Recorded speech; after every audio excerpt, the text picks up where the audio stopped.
नमस्कार आमी डाक्तार मानवेंद्र मंडल hello homeopathy YouTube चैनेले आपनादेर सकलके स्वागत जानाई। बर्तमाने प्राय प्रत्येक बाड़ीतेई बयस्कदेर मध्य एकटी कमन समस्या देखा दिच्छे, सेटी हलो बात। साधारणत 40 बछर बयस पेरोलेई बातेर समस्याय भोगे ना एमन मानुष खूब कमई देखा जाय। बयस्क मानुषगुली दिन रात बातेर जंत्रणाय कष्ट पाচ্ছে। उठते गेले बसते गेले बार बार बातेर जंत्रणाय तारा कुঁকড়ে যাচ্ছেন। बात हलो एकटी सिस्टेमिक रोग जा शरीरेर विभिन्न अंगे प्रदाह एवं व्यथा सृष्टि करते पारे। এই বাতের সমস্যা সাধারণত মানুষের বিভিন্ন অঙ্গে হতে পারে, কিন্তু চারটি জায়গাতেই বাতের সমস্যা বেশি দেখা দেয়। সেগুলি হলো সার্ভাইকাল রিজিয়ন বা ঘাড়ের জায়গা, লাম্বার রিজিয়ন বা কোমরের জায়গা, নি জয়েন্ট বা হাঁটুর সন্ধিতে এবং গোড়ালিতে। এই চারটি জায়গাতেই মূলত বাতের সমস্যা বেশি বেশি দেখা দেয়। বাত প্রধানত তিনটি কারণে হয়ে থাকে, কিন্তু বাতের সমস্যার প্রধান কারণ হলো বংশগত। আমরা যেরকম বংশগত সূত্রে জমি জায়গা সম্পত্তি পেয়ে থাকি, ঠিক সেরকমই বংশগত সূত্রে আমরা নানা রকম রোগও পেয়ে থাকি, তার মধ্যে বাত অন্যতম।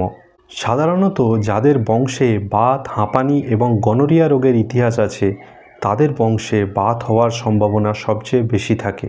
এছাড়াও হাড়ের ক্ষয়জনিত কারণেও বাতের সমস্যা দেখা দিতে পারে, যেমন অতিরিক্ত স্থূলতার কারণে যদি দীর্ঘদিন একটি জয়েন্টে চাপ পড়তে থাকে তাহলে সেই জয়েন্টের হাড়গুলি ক্ষয়ে যেতে থাকে, এর কারণেও বাত দেখা দেয়। এবং বয়সজনিত কারণে হাড় ক্ষয়ে যাওয়ার ফলেও বাত দেখা দিতে পারে। বাতের আরেকটি অন্যতম কারণ হলো প্যাথোলজিক্যাল কারণ। যদি কখনো আঘাত লাগার কারণে কোনো জয়েন্ট বা সন্ধিস্থানের ক্ষতি হয়ে থাকে তাহলে ভবিষ্যতে গিয়ে সেটাও বাতের রূপ ধারণ করতে পারে। এছাড়াও আমাদের কিছু বদ অভ্যাসের জন্যেও বাতের সমস্যা দেখা দিতে পারে, যেমন যারা ভাজাভুজি খাবার বা প্যাকেট জাতীয় খাবার বেশি খেয়ে থাকে তাদের শরীরের ওজন দ্রুত বৃদ্ধি পেতে থাকে, এর ফলেও ভবিষ্যতে বাতের সমস্যা দেখা দিতে পারে।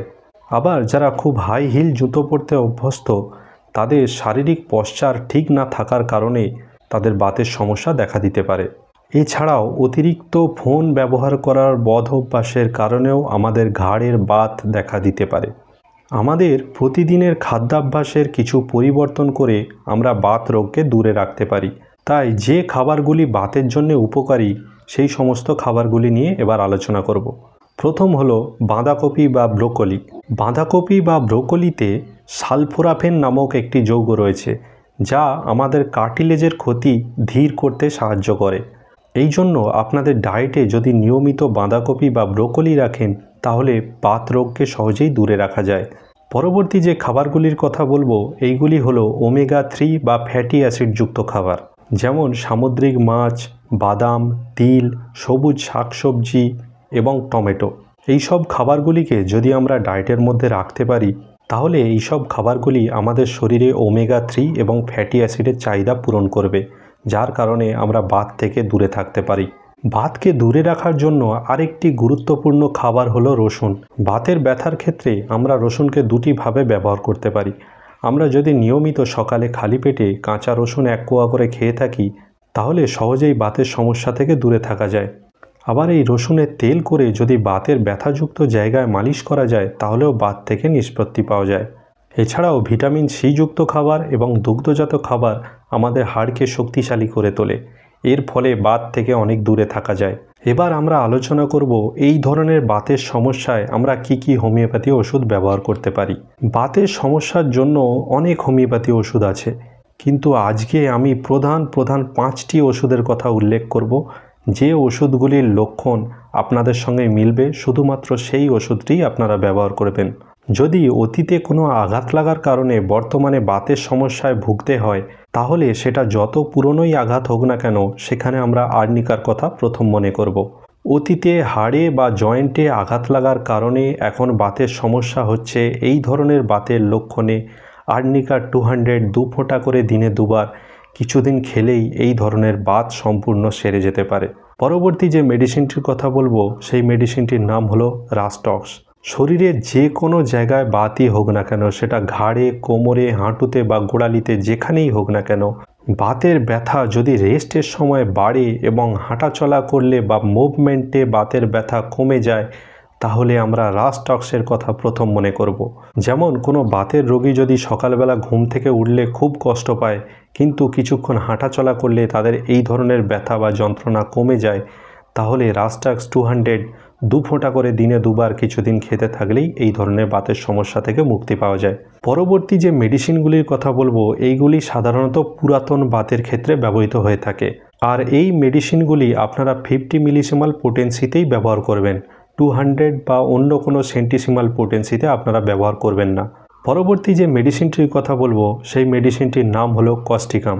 কস্টিকাম সাধারণত শরীরের ডান দিকেই বেশি কাজ করে। সুতরাং যে সমস্ত রোগীর শরীরের ডান দিকে বাতের সমস্যা বেশি দেখা দেয় এবং উত্তাপ প্রয়োগে উপশম পাওয়া যায়, এই ধরনের পুরাতন বাতে কস্টিকাম 50 মিলিসিমাল পোটেন্সিতে রোজ সকালে খালি পেটে 10 ml করে কিছুদিন খেতে থাকলেই এই ধরনের বাতের সমস্যা থেকে মুক্তি পাওয়া যেতে পারে। পরবর্তী যে মেডিসিনটির কথা বলবো, এটিও পুরাতন বাতের ক্ষেত্রে খুবই উপযোগী। মেডিসিনটির নাম হলো সালফার। যেসব রোগীরা দীর্ঘদিন বাতের সমস্যায় ভুগছেন, কোনো ওষুধেই কোনো কাজ পাচ্ছেন না, বিশেষ করে যেসব রোগীরা মিষ্টি খেতে খুব পছন্দ করেন এবং যাদের চর্মরোগ চাপা দেওয়ার ফলে বাতের সমস্যা দেখা দিয়েছে, এক্ষেত্রে সালফার 50 মিলিসিমাল পোটেন্সিতে রোজ সকালে খালি পেটে 10 ml করে কিছুদিন খেতে থাকলেই কিছুদিনের মধ্যেই এই ধরনের বাতের সমস্যা থেকে আপনারা মুক্তি পাবেন। তবে আরেকটা কথা বলে রাখি, এই সালফার মেডিসিনটি খাওয়ার সময় যদি আপনাদের পুনরায় কোনো চর্মরোগ প্রকাশ পায়, তাহলে দয়া করে কোনো মলম লাগাবেন না। এই ওষুধটি কিছুদিন খাওয়ার ফলে আপনার বাতের সমস্যা যেরকম নির্মূল হয়ে যাবে, তেমনি আপনার চর্মরোগের সমস্যাটাও এই ওষুধেই নির্মূল হয়ে যাবে। পরবর্তী যে মেডিসিনটির কথা বলবো, এই মেডিসিনটি বংশগত বাতের জন্য বিশেষ কার্যকরী। বিশেষ করে যাদের বংশগত বাত এবং হাঁপানি আছে, তাদের যদি বাতের সমস্যা হয়ে থাকে, তাহলে মেডোরিনাম ওষুধটি খুবই কার্যকরী হতে পারে।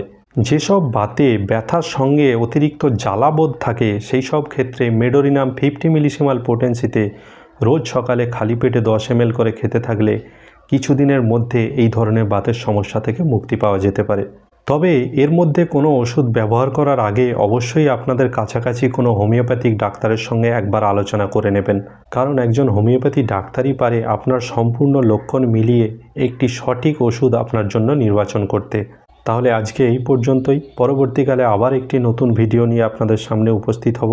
সবাই সুস্থ থাকবেন, ভালো থাকবেন, নিয়মিত শরীরচর্চা করবেন। ধন্যবাদ।